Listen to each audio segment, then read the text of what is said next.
Good morning, everyone. My name is Dan Feagin. I am the Regional Sales Manager for Alibi Security. Want to thank you all very much for your time this morning. We appreciate it. We know that time is extremely valuable to you all right now, especially with everything that's going on. You know, there's no playbook for this. So we want to make sure that we're able to help you guys make the best of your time. We want to make sure that we're able to deliver on a couple of different training modules for you all over the next few weeks. What we're going to look at today is going to be an introductory networking basics for video security systems. We want to kind of give you guys some of the brief details. We're not going to go into depth of advanced networking here. This is going to be essentially an intermediate or excuse me, a very beginner level networking basic option. So I know that we're going to kind of get through this. I know that you guys are going to have some questions. So if we could do this, if we could actually keep the Q&A till the very end, I want to make sure that we're able to answer as many questions as possible, and for us to really be able to have, if we don't get a chance to get to them, to have our dedicated account managers reach out to you, or if you don't have one, we will have one of our senior reps be able to reach out to you to help get those questions answered as well. So right now, we will run through a couple different tidbits. You know, we want to look at a couple different things. A lot of you all may have just seen this pop up. Some may be new accounts, some may be a little bit older. We've been around for over 30 years. You know, the reason we've been able to do that is that we've been able to establish partnerships with our dealers, been able to listen to your needs and to your requirements from a product, whether it's just for newer cameras, newer recorders, firmware, things like that, or just really be able to kind of listen to feedback as far as what you guys need from a support level. So, you know, we really encourage your feedback. You know, what I would love to see is that if you guys have anything, you know, that you'd like to see for further training modules, you know, let us know as well. And that's still going to really kind of help us deliver some of those to you. What we'll cover today, you'll look at different topics across the PowerPoint here, is we'll have basics of networking, you know, infrastructure. You know, essentially a lot of these things will tie into how do we set up a network, how to really kind of ensure that your bandwidth and your quality of service is going to be optimized to what your end user would really want. We'll look at kind of a couple basic best practices on network topology, things like that, and really kind of help you guys get a better understanding from the newer entry-level side of it as to how, you know, some of your best configurations should go. You know, we'll start off the bare bones of it, right? What is a network? You know, multiple devices being able to communicate with each other. We'll look at, you know, more complex or very simple networks in some of the different slides that you'll see, but really we'll look at how the data packet transmission is going to be able to allow you to communicate. And you'll look at a couple of different things that will kind of come across in these slides for whereas what some of your data communication will mean from cameras. You know, what is it going to mean from a recorder? You know, what does it mean from everything else that we need across the network, from bandwidth or bitrate, things like that. We'll start to cover these and you guys will get a little bit better idea about it. On your network infrastructure, you know, again, these can be very simple or very complex, right? Some of these are just going to wind up being for multiple, a basic simple camera, could be an NVR system, could be anything else that you need to maybe add, whether it's access control or multiple pan tilt zoom cameras or really anything. You know, a proper network design is going to allow you to really kind of have the best output available to you as far as the bandwidth is concerned. You know, again, all these things tie in with each other. You know, we also want to make sure that we look at nowadays, nobody gets anywhere without a smartphone app, right? Or, you know, a chance to be able to review everything remotely. All these things are going to really kind of factor into how you're able to optimize your system as well. Again, we'll touch on all these. We also, if you guys are, you know, I'm sure in the back of your minds, if you're asking that this is a basic entry level, we will continue to evolve our training to where we're going to eventually offer you guys more of an advanced networking training, and also for system implementation as well on the training. So we look at this, you know, if you're looking on the network video recorder, these are kind of the bare bones of it. You know, traditionally, an older network video recorder would have just a basic unit, and you'd have to connect it to a switch. And then you'd also want to connect it for your local communication on your PC. With ours, we actually have built-in PoE switches in our recorders for certain channel sizes or certain series of our NVRs. The benefit about this is it's one extra piece out of the puzzle takes away a little bit more irritation having to buy another piece of equipment. The benefit about it is that it also makes all your camera connections, a little bit easier and a little bit more simple. So everything will tie directly into the NVR. This also takes a number of different IP addresses off your network as well and consolidates them into one. So as you can see, traditionally we would have the NVR connected to the cameras. The NVR would be connected to your switch, and then you would also have your PC connections. Now, for your external viewing for your router, everything would be connected directly into there as well. Obviously, we don't have built-in routers, but you guys are used to seeing these from different ISPs, or on the larger commercial side, you guys will have your larger network communications that you'll have, with your IT directors for your end users. So these are fairly simple. We'll talk about how to be able to establish that external network connection here shortly. But as far as the cabling that you see on here, everything that you see from a networking standpoint is going to be one of 2 or 3 different types. For the most part, every one of our guys that's using Cat 5, Cat 6, some guys like to go a little bit over their skis and go with Cat 7. But we look at the traditional basic methods of Cat 5 or networking cable to where you're looking at a 300-foot distance. We look at that as a basic option out of it.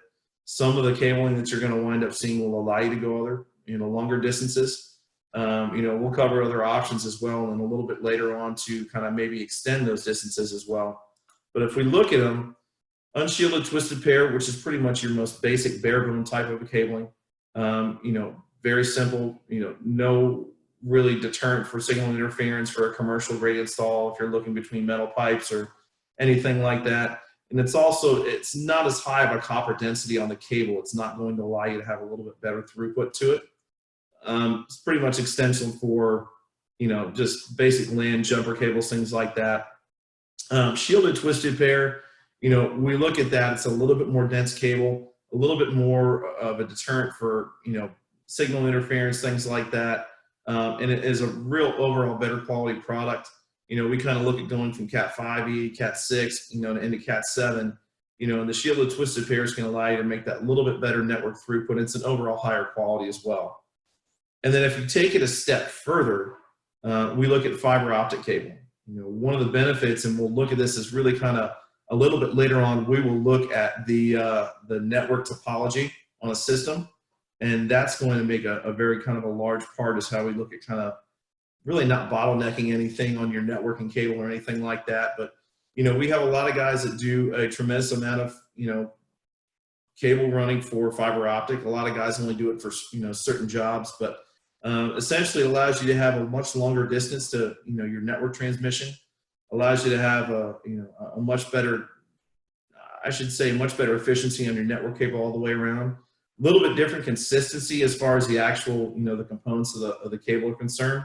You guys can see that, you obviously have a little bit thicker jacket. You'll have your reinforced Kevlar inside there, and then the glass, and then your glass fiber cable, cladding as well too.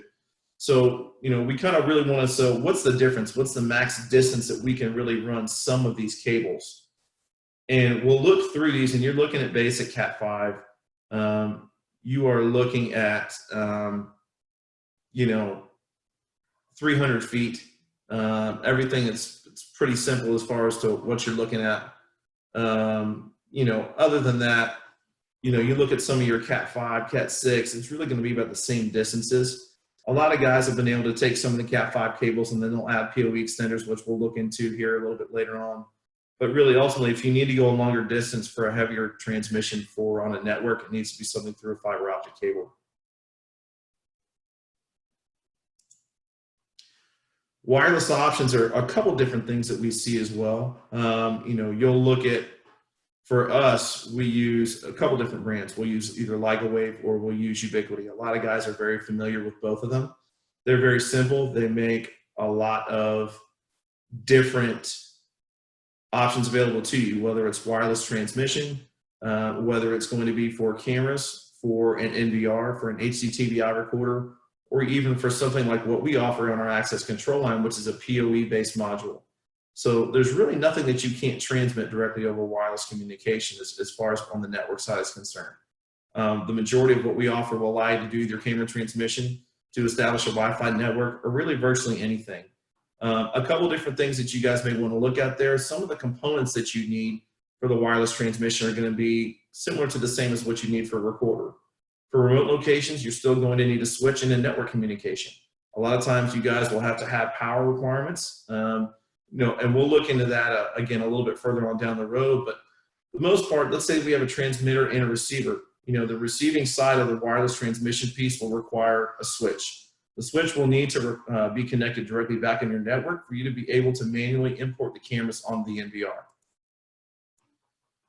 So we'll take a look at some of the switches, right? So, these are either sometimes people consider them your best or your worst friend. It's going to allow you network communication between the recorders and the cameras, or even just the cameras. We talked about kind of either a simple or very more complex network design, or even a larger system. So we look at a couple different types of switches that we'll need to use. Are you going to infuse fiber in between your cable runs for your switches? Are you trying to communicate with every one of your switches on a specific group? There's certain types of switches that will either allow or not allow you to do these. And we'll take a look, your basic switches, right? 4, 8, 10-port switches, basic bare bones for power, right? Nothing extravagant about them. If we need to go into a little bit more of a higher requirement, we'll look into a smart switch, intuitive web-based management, they're IP addressable, essential networking and features, VLAN, link aggregation. This is really when we get into our larger switch count, and really actually more of a larger channel count for recorders or for cameras. And then we talk about virtual stacking or physical stacking. Virtual stacking, as we look at it, you have a larger camera system on a network, and for a virtual stacking, we'd have a software program built into the switch that would allow us to reach up to really about 10,000 different ports and kind of decipher what we want out of them, whether it's, bandwidth restriction, whether it's going to wind up being certain things like, power restriction, things like that, versus somewhere like a physical stacking where we'd have a number of switches in a room connected through different patch panel cables. And really, you'd have the same ability, but you'd have to have them all there directly on site. And we look at a managed switch, much more of a higher tier switch to it. Again, we have kind of probably a cloud base into some of your certain switches that you'd offer, and they'll allow you for higher network throughput. You'll have a much higher channel count to these as well as far as your ports are considered, and they really allow you for a better security throughput as well. We want to make sure these are secure, and then we look on some of our smart switches and our managed switches. A lot of these are programmable and they're IP addressable. And, what I want to ensure too is that a lot of you guys who have been on this training, who are familiar with us as a whole, know that we do a lot of different system implementation where we would pre-program these for you as well. And not just the switches, not just the cameras, but also the recorders. So we'll look at a couple things as to kind of making sure that the network switches, the cameras, and the NVRs are all kind of in the same zip code or almost the same subnet, and we'll talk about that shortly. So on your lower kind of counts, we'll look at a router, right? So the router we consider to be, the traffic controller, right? And we have 3 specific ports on our NVRs that we really ask dealers to port forward, and those are ports 80, 8000, and 1050. Now, I'm a safety guy. Those are your basic configured, the most common used ports in the free world just about. So I'll never recommend for you guys to use those. I would say switch it up. Use an 81, use an 8001, use a 1053. There's almost as wide open a range of ports that you can use and to kind of use for these port configurations for our recorders or the cameras essentially is really what you need to.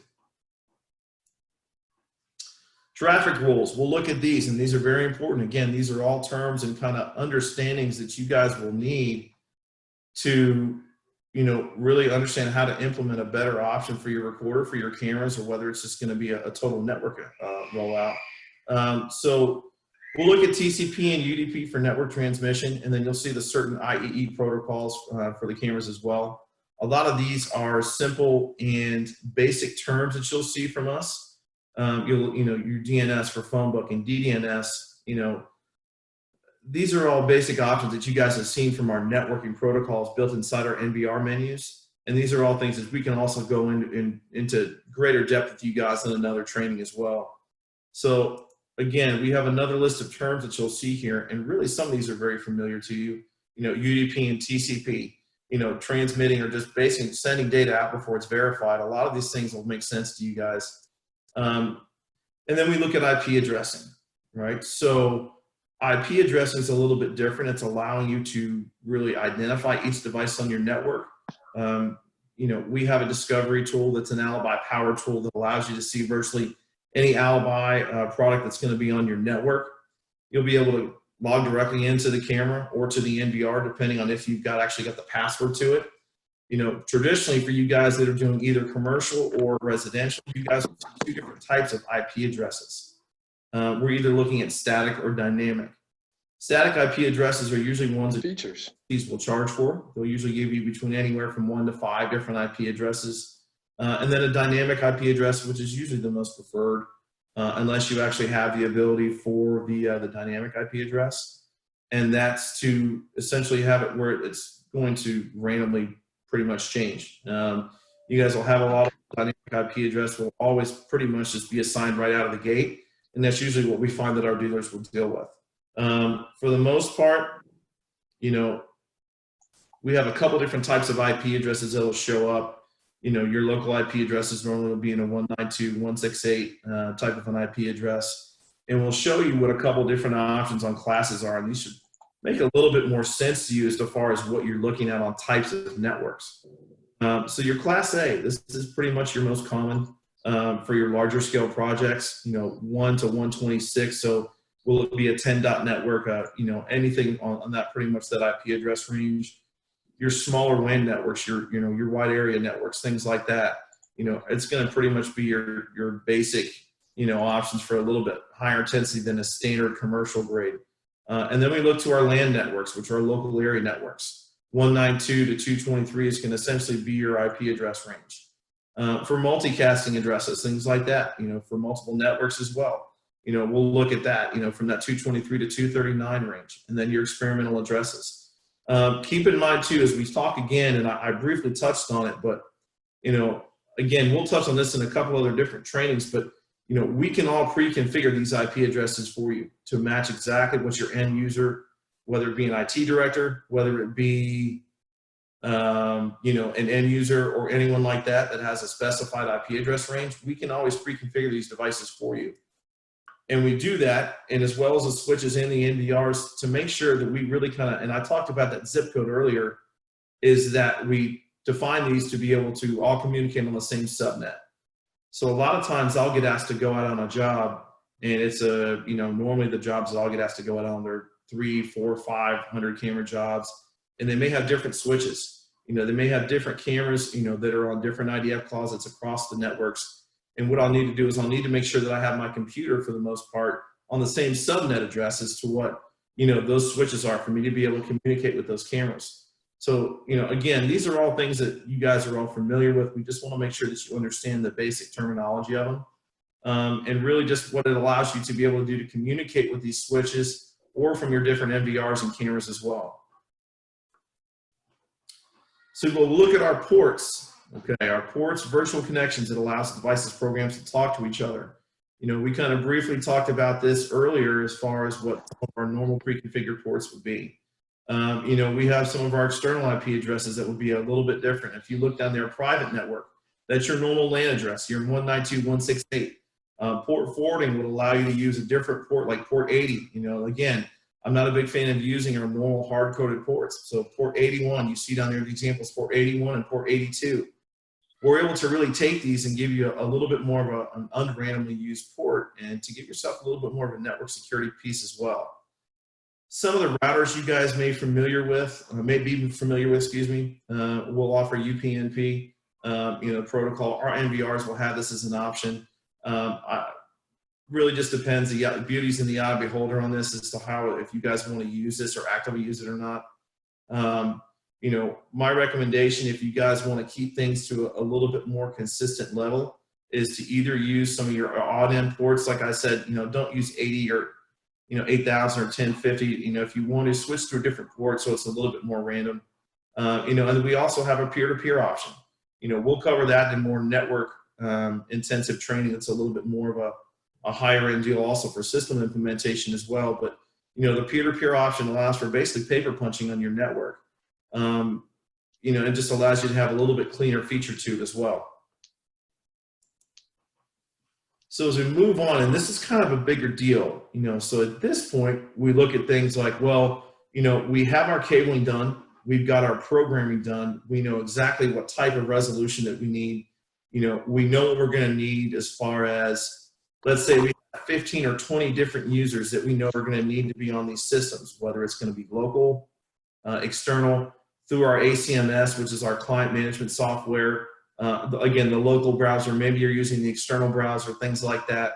So we want to make sure we can really set your network up for success and really allow you to have as high of a frame rate available to you as possible.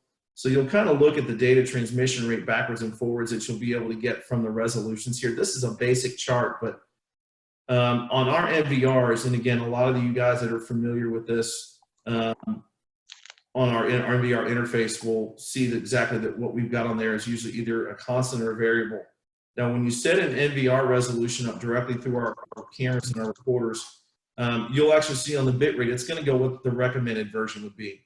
So usually, you'll see these on ours are 4096, 8024, things like that for certain resolutions, but those are things you guys will absolutely want to adjust.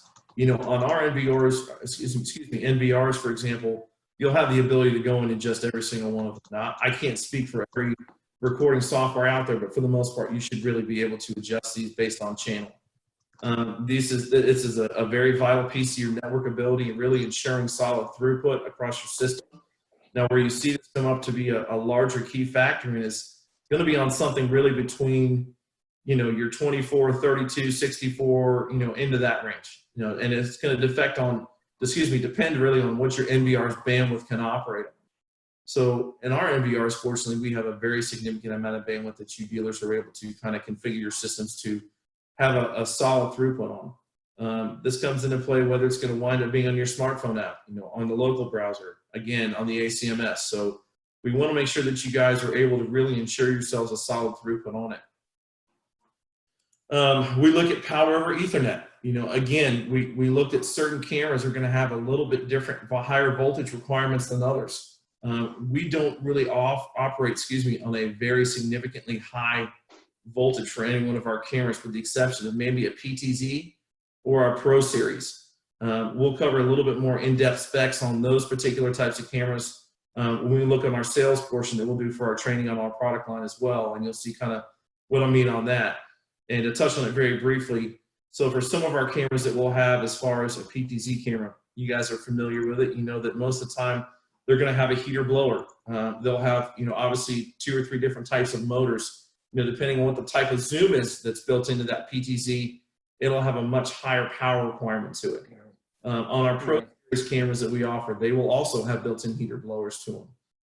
It's a little bit higher option out of it because the autofocus lens takes a little bit higher power requirement as well. So keep in mind, that's just something to look at what your, and I shouldn't say bandwidth requirement on your switches, but what your channel port availability will be for power on each one of your switches. Again, as you move into the higher classes of switches that we talked about, you'll see your power bank be a little bit higher per switch, or actually per port, So if we look at the power over Ethernet, we'll look at usually, the 802.3AF, we're looking right at about 15.4 watts per max at the powering device. Everything that you see from us on the back of our switches that are built into our recorders are 10100 switches. That's really about what you're going to kind of see on the max bandwidth, or max powering option for those as well. The 3AT, you look at that as that's usually going to be something that'll have, another PoE plus injector to it. The 3BT, a little bit much, actually almost double for what you'd see on some of the other higher power requirements. We really don't come through these unless it's a specific camera that's going to require it, or it's going to be another external device that you guys have got to try power off of the PoE switch for it as well. The good thing is that a lot of these are all backwards compatible to non-PoE equipment, so we can use those for mid-span injectors to force power and essentially just use them for data lines as well.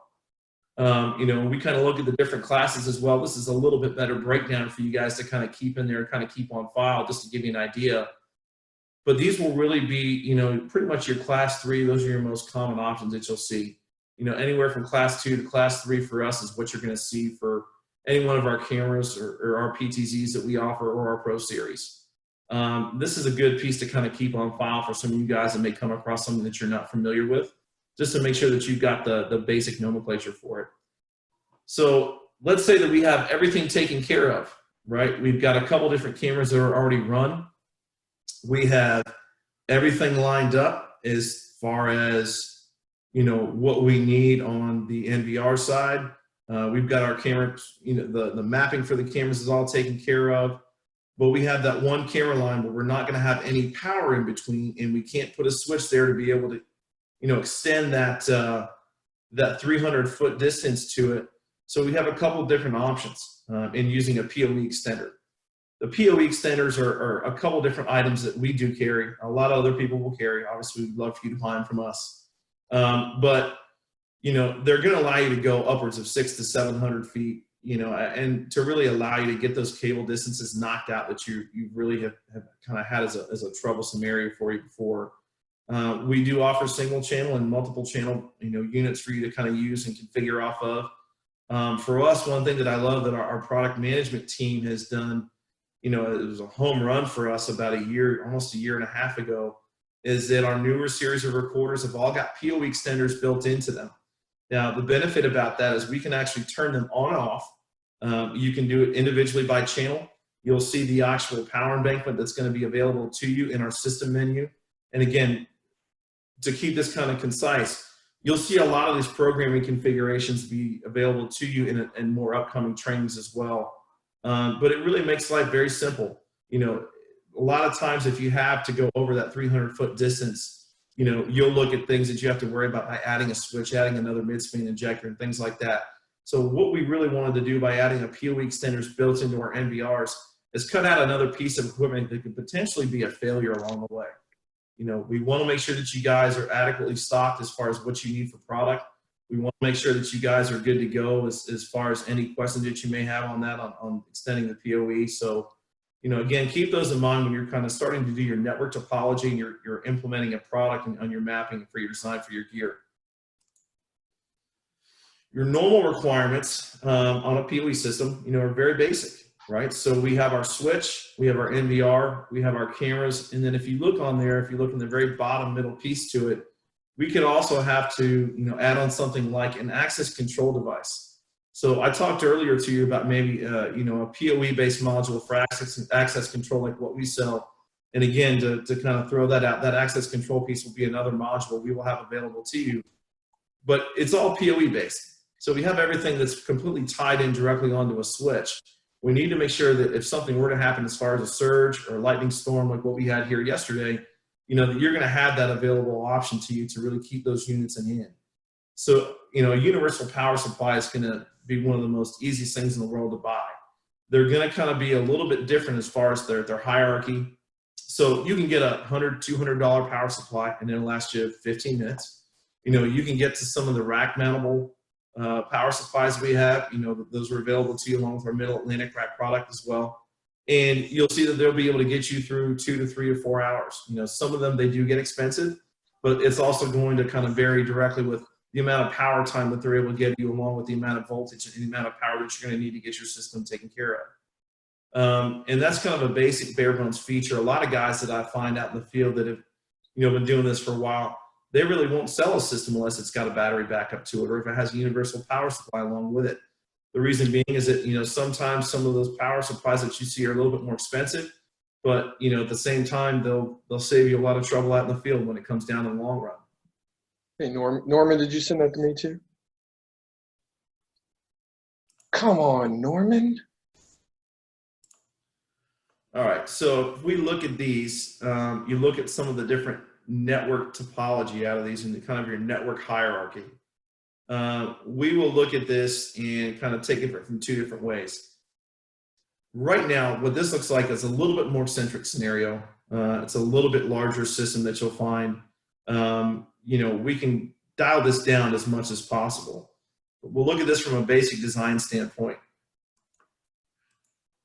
So a daisy chain, right? Essentially, and I look at it on some of the jobs that I get sent out to or dealers ask me to come out on. This is really some of your basic bare bones cabling, right? This is the essentially the least amount of cabling that's required. The downside is that the least amount of cabling that you put into this and thought process about equipment is that it's going to come back and bite you in the tail. All you've essentially done here is you've really just taken your networking bandwidth and bottlenecked it into something. You know, I always kind of joke around, and when I teach our dealer training class, a lot of these guys can see me from the head up to the waist down, but I'm 6'4", 275 pounds on a bad day. And it'd be like me trying to fit into a Mini Cooper, right? And that's kind of the disadvantage of it, right? You've really not left yourself any space for improvement.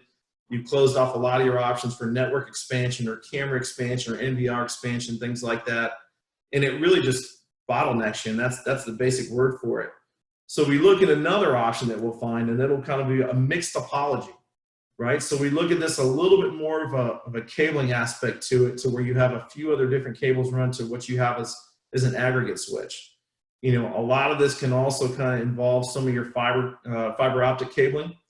And the fiber optic cabling, and we'll look at on the next version, will make a lot more sense. But on this, you know, you've really kind of created a little bit more labor intensive, you know, work for you, but you're creating almost half of what your bandwidth bottlenecking issue was on the previous slide. You know, if you're looking at some of your higher megapixel resolution cameras, this is kind of where we see that problem come into play. And then if you also take the higher resolution and it varies directly with the channel count, you want to make sure you give yourself enough throughput for it as well. This predominantly is what I see on the jobs that I'll go out to, okay? You know, you look at a star topology. It's the most amount of cabling that you're going to have to do, but everything is going to wind up, you know, essentially involving fiber transceivers attached directly onto your switches. You will look at, you know, a little bit more higher, you know, quality options on the switches, things like that. And it allows you to do a number of different things. When we look at jobs like this for this size, you know, don't let this detail right here for the 4 cameras a piece fool you. This can be anywhere from 15 to 20 cameras a piece, you know, on a 24 or a 48 port switch in a closet per floor. We just want to make sure that you guys are able to understand the abilities of really minimizing your network's bandwidth, you know, restrictions. Again, we like to feel that you guys are going to have a really great product from us. We know that you guys are going to do great work. And most of the time when that happens is you see camera expansion. You see a lot of different better quality options going into, hey, I love this job, right? I want to go ahead and expand some of these other cameras out. And we need to make sure that we're able to add on those with really virtually to no hiccups as well. The downside to it, like I talked about earlier, is that, yeah, there's going to be some more cabling. It may mean that you have to run some really long fiber cable, you know, runs from building to building, or, you know, for instances like when we do hospitals or schools or universities, things like that, a lot of times it's harder to run that cable. Hopefully, you know, your school wasn't built back in the 1940s, your hospital wasn't built back in the 1920s, where you have virtually no bridging your cable options from building to building. But, you know, this is the easiest way. You know, it allows you for optimal networking on your bandwidth. Some of our network security. All right, so a lot of this stuff is very, very basic, you know, and we'll cover, again, a couple of these things on your system implementation. You know, for us, when you turn on an NVR, the very basic bones of it is that you'll have a couple of different pop-up screens, one of which is going to ask you to go ahead and create a user interface for your cameras and also for your NVR. You know, one of my rules of thumb in our training class that I normally teach at our office is the fact that it doesn't take very much for you to go ahead and take a flash drive, plug it into your NVR, and offload what your password is or what your camera's IP address password is going to be. This does 2 things. It allows you to be able to go ahead at a later date, and if you have to upload that directly up into your client's portal, whether that be the ACMS or, you know, being able to reset their password remotely from the discovery tool, allows you to not have to even run a service truck. You know, you can do things remotely to where it's a lot easier for you to be able to kind of take some of those hassles out of the way. You know, protecting your password. I have a lot of dealers of mine that'll go ahead and create themselves an administrative password on the end user's NVR or on the either school, university, Department of Corrections, anything, to where they can go back and add users in either remotely or directly on site, or you can create them through the ACMS remotely without having to load a truck up and spend overhead to send someone on site. So when you look at this, you know, it's just not just a network security piece. And, you know, I like to look at it as a chance for you guys to really save some money. We understand, like I talked to you earlier, but, you know, time is money, especially right now, and being able to kind of save some of that hassle is a huge advantage. So let's say when we look at not just the NVR side, but on the camera's password side, right now our NVRs, once you set that camera's password, that configuration password on the NVR, the camera's, the IP camera's password automatically adapts to that password.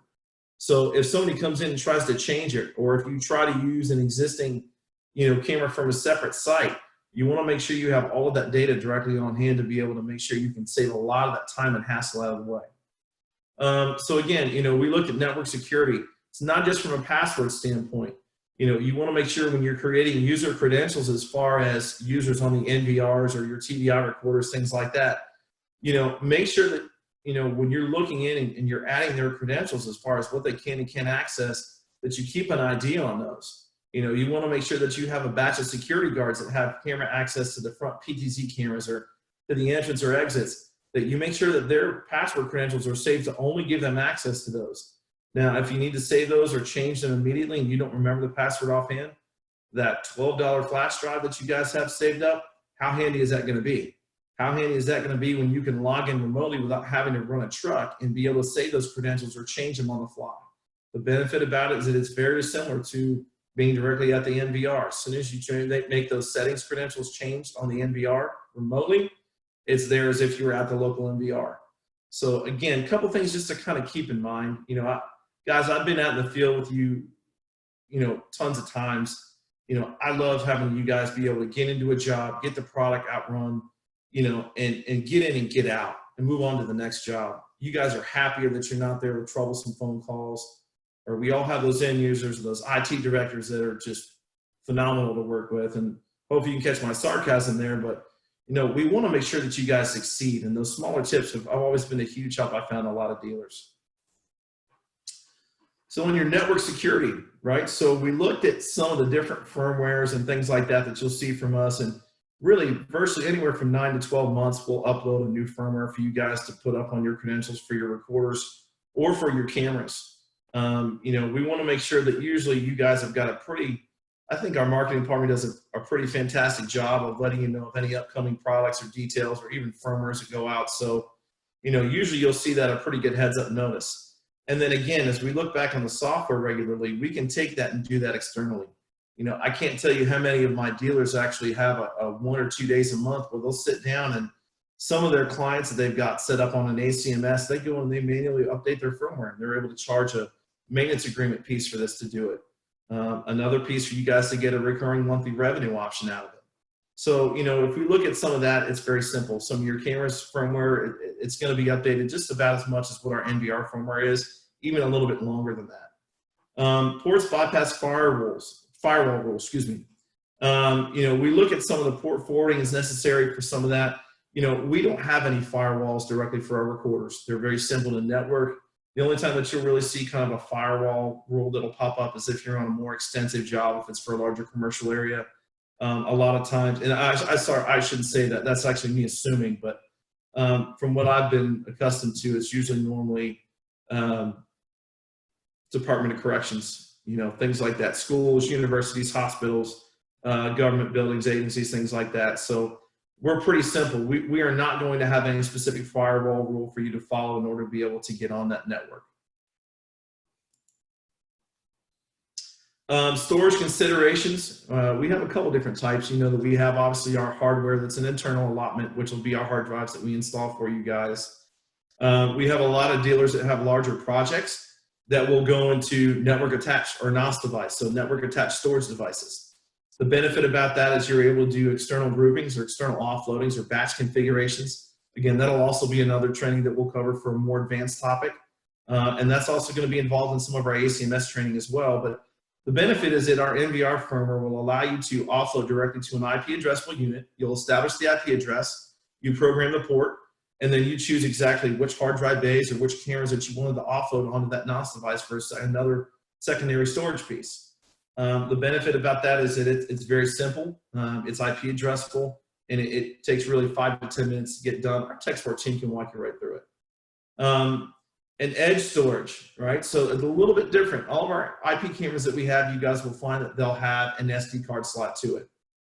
They will have up to, in most cases, 128. We have a few select models that have up to a 256 gig SD card slot available. The benefit about that is that if you want to use a camera as its own recorder, essentially, you can do that. If you have a PTZ camera for a job site to where you want to use that PTZ camera, assign that PTZ camera an IP address, put it on a network switch, take an SD card, put it inside there. If you want to add that SD card slot in there, add that IP address on that camera, establish all the ports for it to go through on your network, add it onto your smartphone device, add it onto the ACMS. It doesn't have to be a network video recorder that you have on the ACMS. It can always be a camera. The benefit if you want to add that camera onto the NVR and then still have an SD card slot built into that camera with it attached inside it, is that whatever you have on that NVR's recording parameters, whether that be on the main or the substream, that's exactly what your SD card slot is going to mirror as well. So the settings configurations can always be done directly through the NVR. We also, as I briefly mentioned before, we have our configuration tools and we have our discovery tools. The good part about that is that you don't have to be on site to do those as well.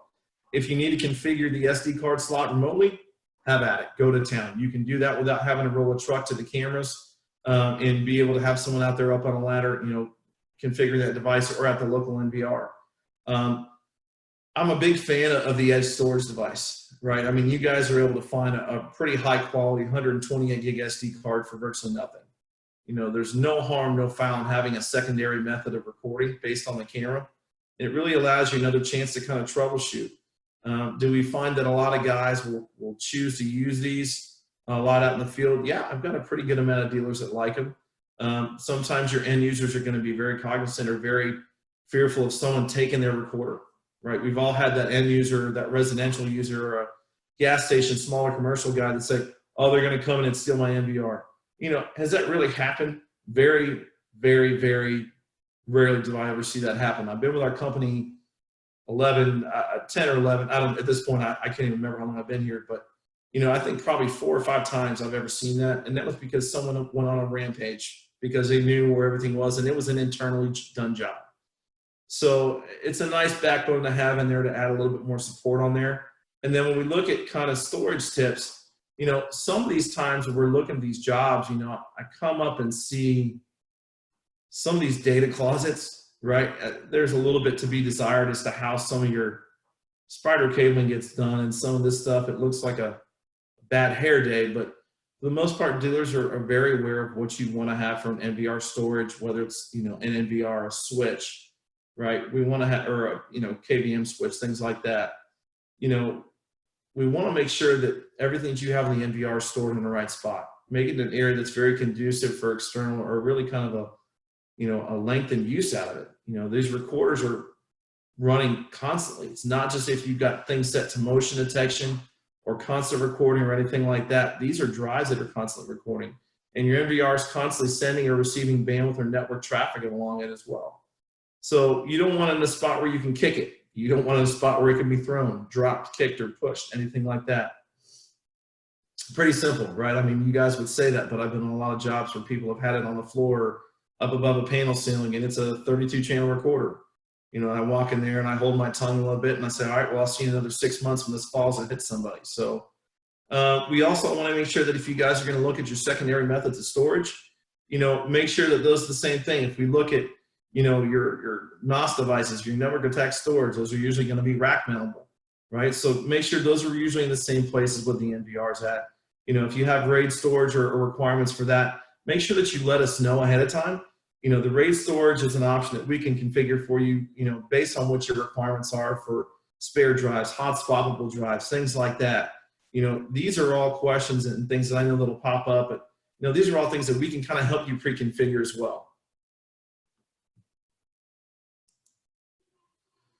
So we are going to go into the Q&A section now. I want to let you guys take a look at a couple of different things, and we'll kind of look at these. So, I've got a few questions on here, and I'm going to kind of scroll down. So one question is how are you updating software, firmware, as well as changing passwords and such without running a truck remotely? Do you have to be do you have to be the linked user rather than the customer? So the benefit is that on our ACMS software, we have an option for the remote configuration tab. What I always recommend for you guys to do is to go ahead and take a look at, creating yourself, another profile where you can link in there with them and be able to update any firmware, allow yourself the credentials to, update firmware, update camera passwords, things like that.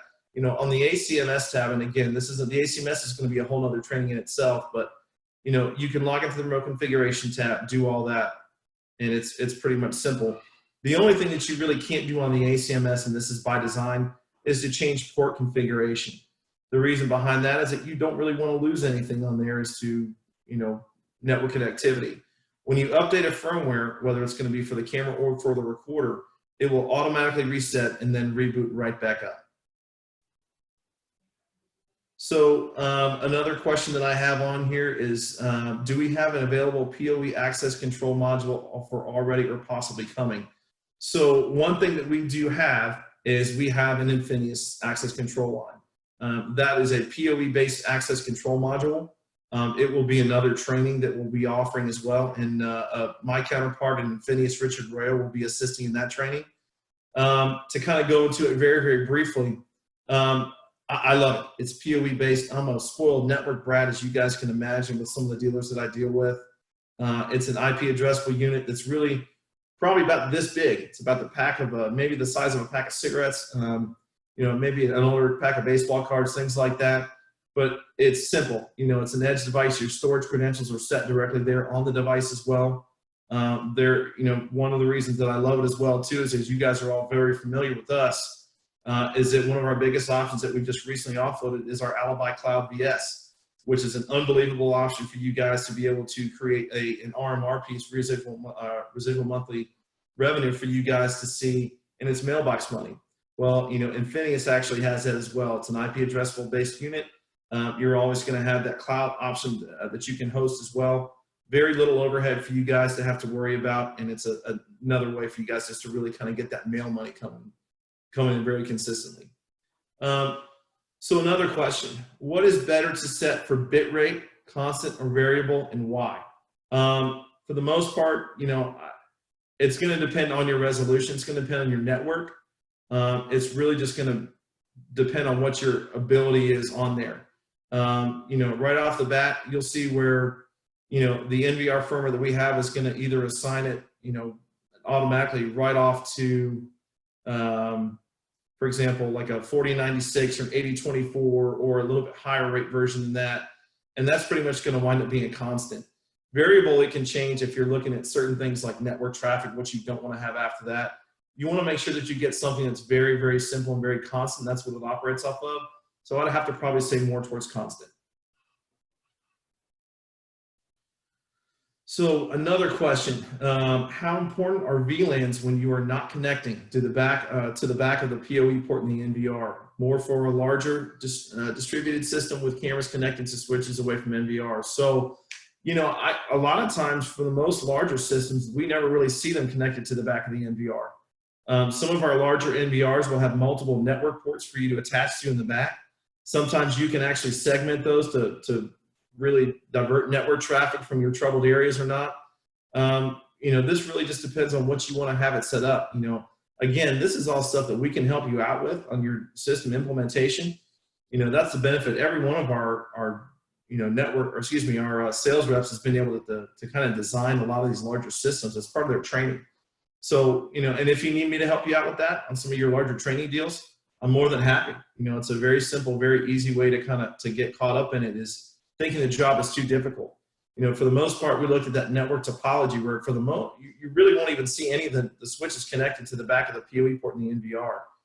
It's going to all be connected directly to a larger switch and then more importantly to a larger aggregate switch.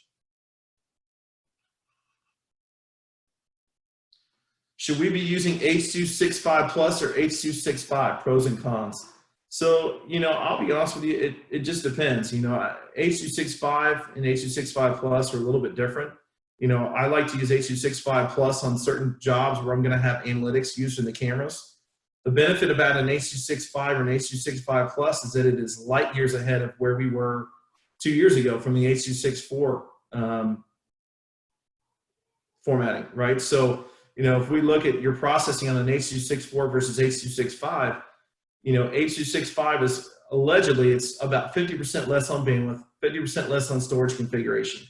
I found that to be true in certain instances. My rule of thumb is, because I'm a safety guy, I usually measure between a 30 and 40%, rate that's going to be a little bit less than that.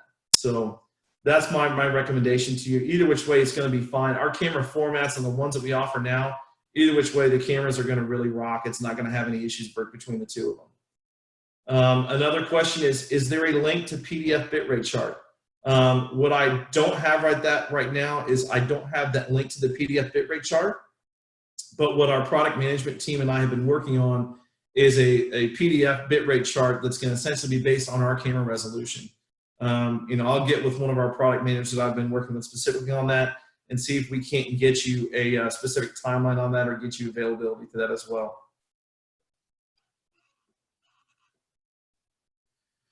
So peer-to-peers help with dynamic IP addresses. How does it work exactly? Is the data being sent to a server and then the end user connects to that server to receive data? Essentially, how is it bypassing port forwarding? So the peer-to-peer option with the port forwarding aspect of it, we have an open IP address, you have an open network connection, and it uses your QC coding to essentially retrieve and send that data. So it's very similar to a lot of your other options that you see out there for network sharing right now. And that's really what it is. It's network sharing. So you're not having to worry about a complete hole punching in your network for 80, 8000 or 1050. It uses the actual network connection through your router and really allows you to do a couple different things. One of the things that we see that dealers really love with a peer-to-peer connection is the fact that you can share credentials or share accessibility on the mobile option out of it. Once you share, when you scan that QC code in there, depending on who's the actual admin, it just really depends. You can give or share a little bit less than that or more than that with whoever you need to. But, the question really being, how is it bypassing port forwarding? It's essentially only using a hosted server for it. It's not really using anything as far as what you'd see from network port forwarding.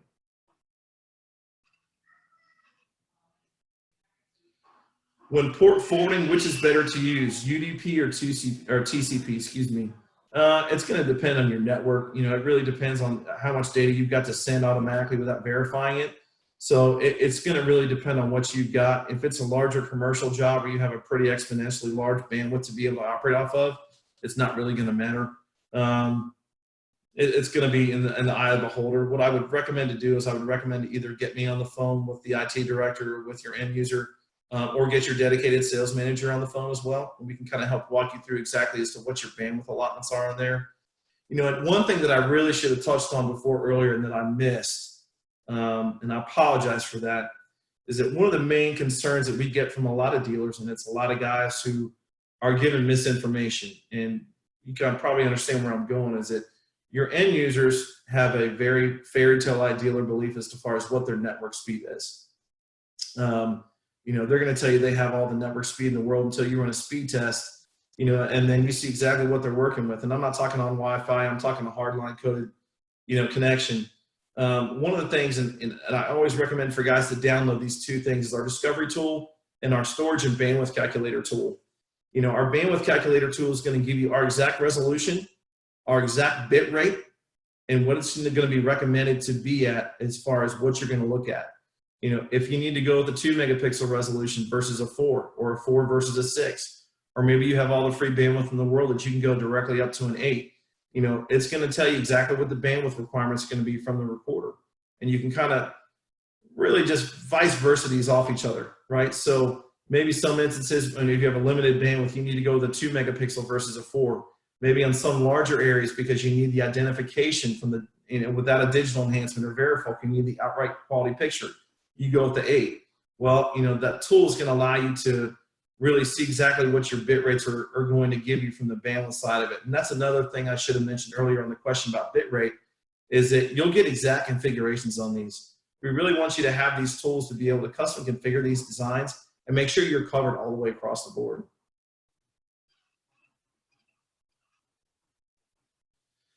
One of the other questions is, I've read that we can connect a switch to a PoE port on the rear of the NVRs to extend ports. I've tried this, but nothing happened. Why is this option offered? The NVR doesn't DHCP address on the switch. So there is an option to actually deactivate one of your PoE ports on the back. What this will do, it will essentially turn it into another switch, very, very roughly speaking. The benefit about it is that if you have another wireless device, you don't have to worry about connecting it to a switch to the router. You actually can connect this port directly into the recorder. The NVR itself will see that this switch is turned off and not allow it to be activated by anything else. You know, you have the option to be able to deactivate and activate these ports if you want to add secondary switches on there for longer runs. Now, on the PoE extending, you know, these are able to be turned off per port, right? You can choose individual channels for these. You don't have to worry about anything on it. You know, my recommendation to you guys is if you look at it, you've got a couple different runs that are going to be longer. Make sure that you do the power consumption and the power allotment calculations out of those as they're extending those PoE ports. Just make sure you don't go over. I mean, it's going to tell you right there on the NVR setup. And again, we'll cover that in a more overall and a better communication, you know, on the actual system implementation and also on the technical side training for the NVRs as well. And that'll be a whole nother training. But what I wanted to do today was to make sure this is a very, very basic NVR option, you know, excuse me, networking setup is what you guys would see from kind of your entry level deal.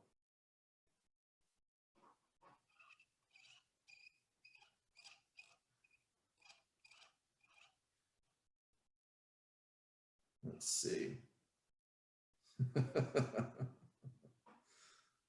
Got a couple questions on here that I do think are funny. I love it. So let's see. Are there remote backup and storage solutions recommendations we can set up for clients to charge a monthly fee? That's absolutely is correct. So, you know, we have a couple options in some of our configuration tools that we have where you can do batch configuration. We have a couple of things that you can do to be able to set up for almost for a health monitoring service. One of my dealers here directly in Austin has the ACMS where he does, you know, monthly service checks on firmware. He'll do it on IP camera firmware, things like that. What he will do is also check out the sending and receiving bandwidth options that are available on their network and send them a PDF or almost like a service check.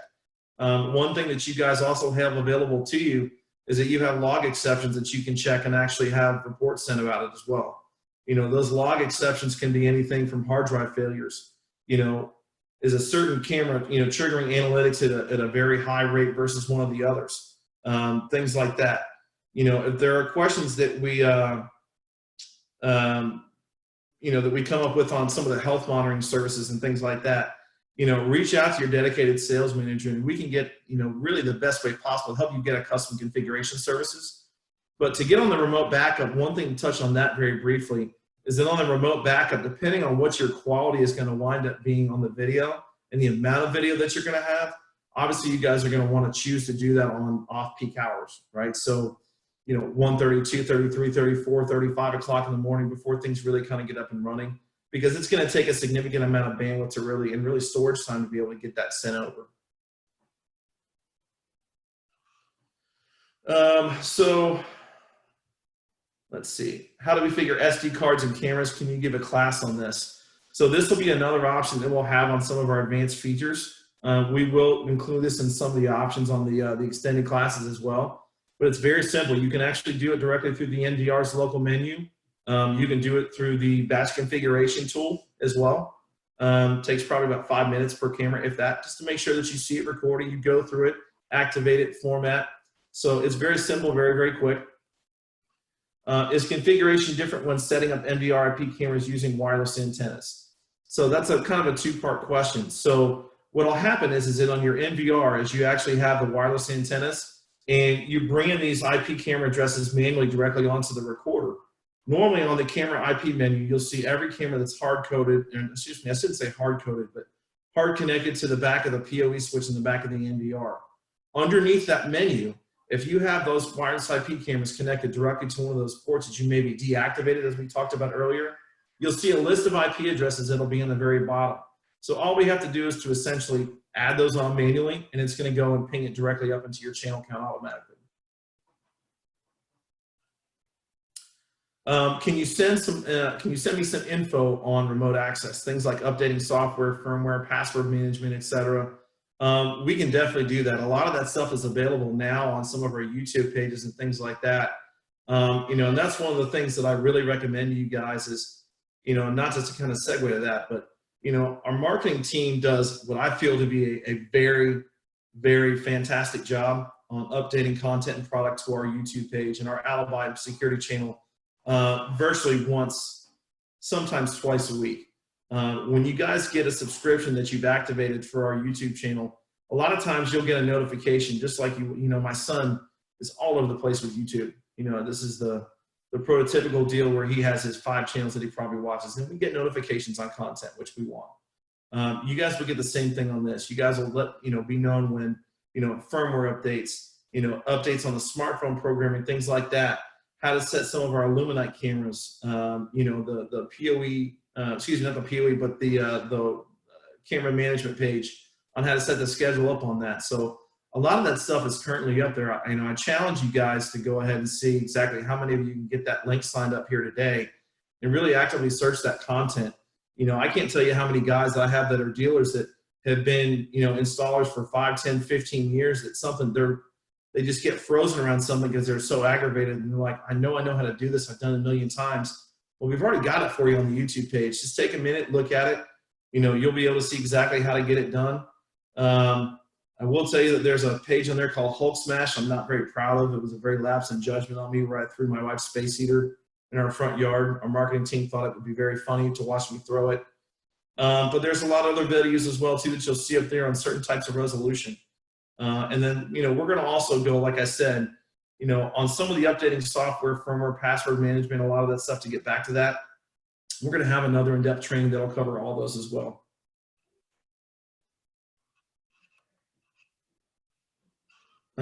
Let's see. Let's go else.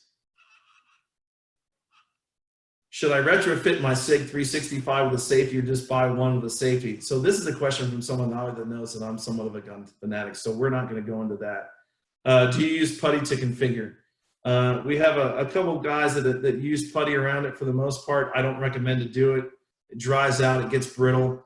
If you guys are going to use anything to help configure any holes or ports directly around in the back of the camera bracket, you really shouldn't have to do that. We figured, from what dealers tell us, our bracket matrix is very solid. We should be able to go ahead and have you guys have the junction boxes or mounting brackets on there and not have to worry about configuring anything. If anything, if something were to have happened, you had just a really rough area, definitely use a silicone-based product. Don't ever use PuTTY for it. I just found that it gets brittle, cracks, and then you've already lost your weatherproof, sealant on it.